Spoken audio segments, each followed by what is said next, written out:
शिष्य संतापहारिणे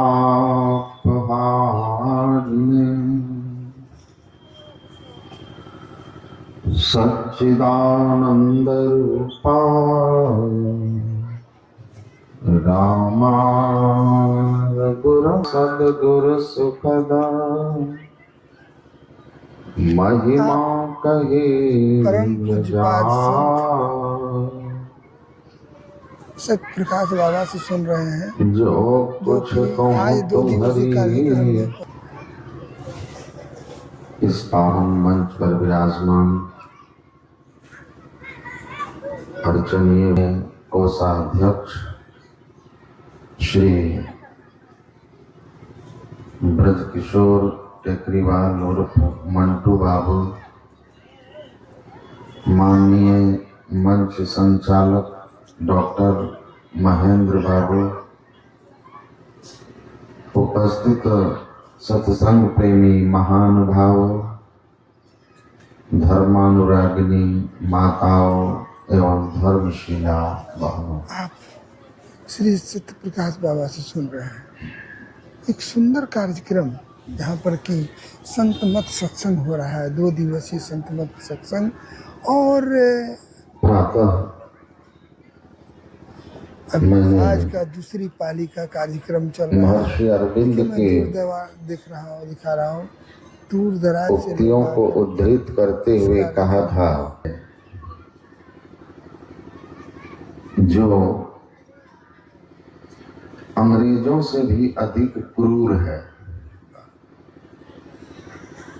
हमारे लिए कष्टकारक है, हमें नाना प्रकार की यातनाएं देता है। वह काल है, यम है। हमें उससे भी मुक्ति पाने का यत्न करना चाहिए।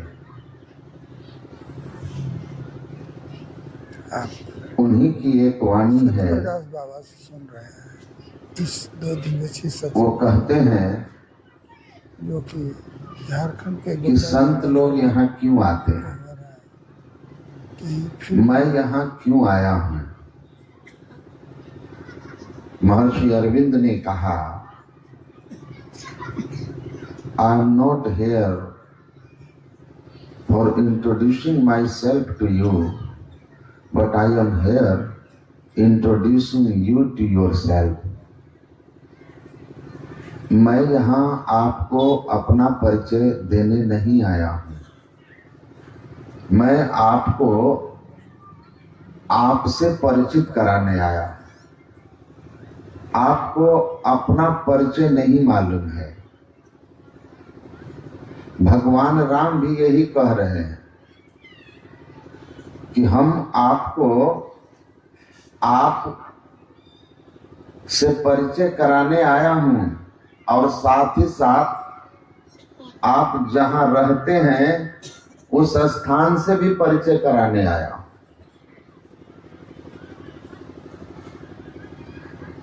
आपका परिचय क्या है, आप कौन हैं? महर्षि रमन दक्षिण भारत में हुए थे। आप लोग परमाराध्य सद्गुरु महर्षि में ही परमहंस जी महाराज के प्रवचन में उनके बारे में सुने होंगे। गुरु महाराज कहते थे, पॉल ब्राउनटन संत की खोज में भारत आए थे। बहुत तीर्थ धाम के साथ साथ हिमालय की गुफाओं तक की उन्होंने यात्राएं की थी, लेकिन उनके आध्यात्मिक जिज्ञासा का कहीं समाधान नहीं हुआ, तो वे निराश हो गए और उन्हें लगा कि संपूर्ण संसार को धर्म और अध्यात्म का ज्ञान देने वाला भारत उस आध्यात्मिक अनुभूति से युक्त संत से भी हीन हो गया है। अब यहां कोई संत है नहीं। निराश होकर लौट रहा था और जब ऐसा भाव आया तो पानी के जहाज उस समय यात्रा का माध्यम था, विदेश यात्रा का। उनको अंतः प्रेरणा हुई, ऐसा लगा कि कोई चुंबक उसको अपनी ओर खींच रहा है और वे जहाज से उतर करके उस चुंबकीय आकर्षण में खींचते हुए महर्षि रमण के आश्रम में पहुंचे। आप जानते हैं कि यूकिको फ्यूजिता जापान में जन्म लेकर गुरु महाराज को स्वप्न में देखी और प्रेरणा हुई कि इस संत से मिलना चाहिए और ढूंढते हुए भारत आई। और फिर गुरु महाराज की ही कृपा से, इतने बड़े भारत में कैसे ढूंढेंगे जब आपके पास फोटो भी नहीं है, नाम भी नहीं मालूम है, तो आप कैसे ढूंढ लेंगे? इसीलिए मराठी में संत तुकाराम जी महाराज की वाणी है, तो मराठी में मुझे याद नहीं है वो मराठी भाषा में, पर उसका भाव यही है कि अंधा केवल पुकार लगा सकता है कि कोई मुझे बाहर निकालो, दुख यातना से बाहर निकालो, कोई मुझे गंतव्य तक पहुंचा दो। वो किसी का चल के स्वयं हाथ नहीं पकड़ सकता, क्योंकि उसे पता ही नहीं कि उसके आसपास में कौन कहां है, तो वो केवल पुकार सकता है। वैसे ही हम मनुष्य अज्ञान अंधकार में पड़े हुए हैं, बाबा जी से हम केवल पुकार सकते हैं, प्रार्थना कर सकते हैं, और जब उनकी कृपा होगी, कहा ना नारद जी ने कि भगवान आप जब किसी जीव पर प्रसन्न होते हैं तो क्या करते हैं, तो भगवान विष्णु ने कहा था कि मैं उनको मनुष्य देह देता हूँ, बड़े भाग मानुष तनो पावा।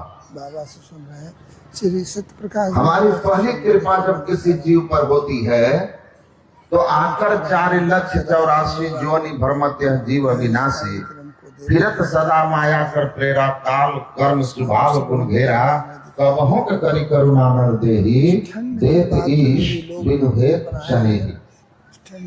अकारण कृपा करके मैं उस जीव को 84 लाख प्रकार के योनियों से बाहर निकालकर सुर दुर्लभ, देवताओं के लिए जो तन दुर्लभ है, ऐसा दुर्लभ मनुष्य तन में उसको दे देता हूं। कहा जब दूसरी बार कृपा करते हैं, तो दूसरी बार जब आप कृपा करते हैं तो क्या करते हैं, तो उन्होंने कहा था मैं उसके जीवन में सत्संग दे देता हूं, बड़े भाग पाइए सत्संगा। सारे लोग सत्संग सुन रहे हैं, बाबा उनके जीवन में सत्संग मिल जाता है। प्रवचन को सुन रहे हैं। और जब तीसरी बार आप उस जीव पर कृपा करते हैं तब, तो उन्होंने कहा कि सत्संग सुनकर जब आपका विवेक जागता है और यह ज्ञात होता है कि हम इस संसार में यम यातना सह रहे हैं, दुख में हैं, और मनुष्य देह साधन धाम मोक्ष कर द्वारा है, साधनों का धाम और मोक्ष के द्वार से युक्त है, तब फिर हम इस दुख से मुक्त होने के लिए जब पुकारते हैं ना, तो कहते हैं कि तब फिर करण धार सदगुरु दृढ़ नावा, उसको मैं संत सदगुरु के हाथ में पहुंचा देता। तो अंधा केवल पुकार सकता है, पकड़ेगा हाथ तो कोई आंख वाला ही आकर के चलिए पहुंचा देते। वैसे ही भक्त जब हृदय से पुकारता है तो फिर गुरु महाराज संत स्वयं कृपा करके उसको अपने शरण में लेते हैं, उसकी बाह पकड़ देते हैं। तो ये को विजेता इतने बड़े भारत में ढूंढ रहे थे, कहाँ मिलते। गुरु महाराज ने स्वयं कृपा करके उसको अपने शरण में ले आया और फिर उनको सदयुक्ति दे दी। और जब सदगुरु की सदयुक्ति मिलती है ना, तो यही ना सदगुरु का क्या मिलना है, उनकी सदयुक्ति का मिल जाना है। गुरु दयाल दया कर दिए भेद बताई, महा अभागी जीव के दिए भाग जगाए। फिर हमारा भाग्य जगा। तो उन्होंने कहा, पॉल ब्रॉन्टन खींचते हुए उनके समीप पहुंचे और फिर महर्षि रमन बिना बोले ही उनके बहुत सारे आध्यात्मिक शंकाओं को निर्मूल कर दिया, संशयों को दूर कर दिया। इनको भगवान राम हमको बता रहे हैं कि आप इस देह में रहने वाले देही हो, जीव हो, और यह शरीर कैसे मिला, तो 84 लाख योनि में भटकने के बाद हमारी कृपा से मिला। तो देह जो है आपने प्राप्त किया है, आप इस देह को पाने वाले जीव हैं। ईश्वर अंश जीव अविनाशी, चेतन अमल सहज सुख राशि। और यही अध्यात्म ज्ञान है। भगवान कृष्ण ने कहा कि सच्चे अर्थ में ज्ञानी वही है। कौन है? कहा क्षेत्र क्षेत्रज्ञयोर ज्ञानम एतज ज्ञानम मतम ममः। जो क्षेत्र और क्षेत्रज्ञ दोनों को जानता है वही मेरे मत में ज्ञानी है। क्षेत्र और क्षेत्रज्ञ दोनों को, शरीर और शरीर में रहने वाले ज्ञानमय तत्व को जो जानता है। शरीर जड़ है, शरीर नाशवान है, शरीर का जन्म होता है, शरीर की मृत्यु होती है। शरीर में रहने वाला वह चेतन आत्मा अविनाशी है, वह जन्म और मृत्यु से परे है। वह तो इस शरीर को ऐसे ही धारण कर लेता है जैसे भगवान कृष्ण कहते हैं, वसांस जीर्णानि यथा विहाय नवानि गृह्णाति नरो पराणि तथा शरीरानि विहाय जीर्णान्यानि संयाति नवानि देहि। पुराने जीर्ण शीर्ण शरीर को छोड़ करके यह चेतन आत्मा नया शरीर धारण कर लेता है, जैसे पुराने वस्त्र को त्याग करके मनुष्य दूसरा वस्त्र धारण कर लेता है। बस इतना ही जन्म और मृत्यु है। पुराना वस्त्र को छोड़ दिया तो मृत्यु हो गई, अब पुनः एक नया शरीर रूपी वस्त्र धारण कर लिया तो जन्म हो गया। और यही जन्म और मृत्यु आवागमन है, और ये आवागमन ही जीव के जीवन का सबसे बड़ा दुख है। आवागमन सम दुख दूजा है नहीं जग में कोई, इसके निवारण के लिए प्रभु भक्ति करनी चाहिए। तो ये कब तक हमारे जीवन में रहेगा, ये आवागमन जो सबसे बड़ा दुख है। महापुरुष लोग कहते हैं ये आवागमन के दुख का अंत कर देना ही मनुष्य जीवन का लक्ष्य है। ये आवागमन यही है, यही अध्यात्म विद्या है, और इसी ज्ञान के लिए पूरे विश्व में भारत का सम्मान है। आप कहीं चले जाइए, भारतीय जानने के बाद लोग आपसे धर्म और अध्यात्म की बातें करेंगे, क्योंकि उनको लगता है यह ज्ञान उनके पास है। अभी मैं चीन के हांगकांग में था, 29 नवंबर को मैं आया वापस इसी साल। तो वहां जब मैं एयरपोर्ट पर उतर करके बाहर जा रहा था, तो बाहर निकलने से पहले जो उनका प्रक्रिया है इमिग्रेशन का, तो वो अंदर बुलाते हैं, बैठाते हैं और फिर पूछते हैं। तो हमसे पूछा कि Swami ji, what is your profession and what is the purpose of your visit. तो हमने उसको कहा, I am spiritual teacher and to imparting the spiritual knowledge is my aim of coming hair.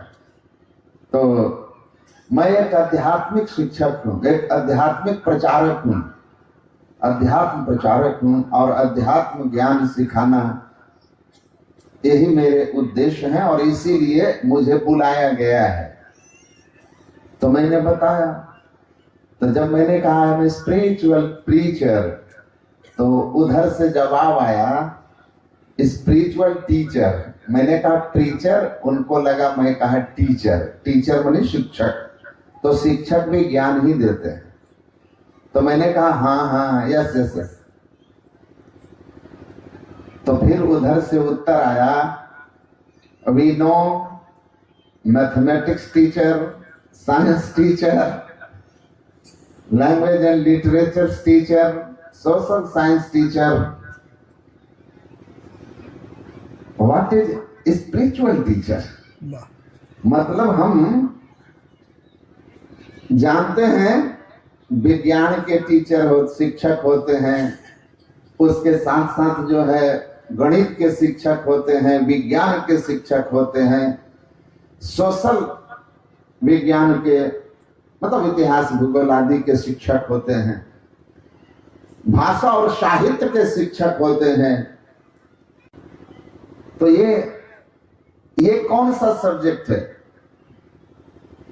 ये अध्यात्म कौन सा सब्जेक्ट है जिसको आप पढ़ाते हैं? तो मैंने उनसे कहा कि this is a subject in which we are teaching regarding the soul and the god. यह वह विषय है जिसमें हम आत्मा और परमात्मा के संबंध में बताते हैं, समझाते हैं, सिखाते हैं। Soul, yes, soul. You are not a body, you are a soul. Body is your home, you are residing in it. आप शरीर नहीं है, आत्मा है। शरीर आपका घर है, आप इसमें रहते हैं। शरीर नाशवान है, आप अविनाशी हैं।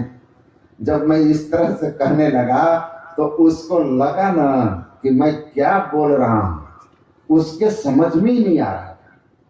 वो तो ऐसा देश कि वो तो कुछ भी खा जाए।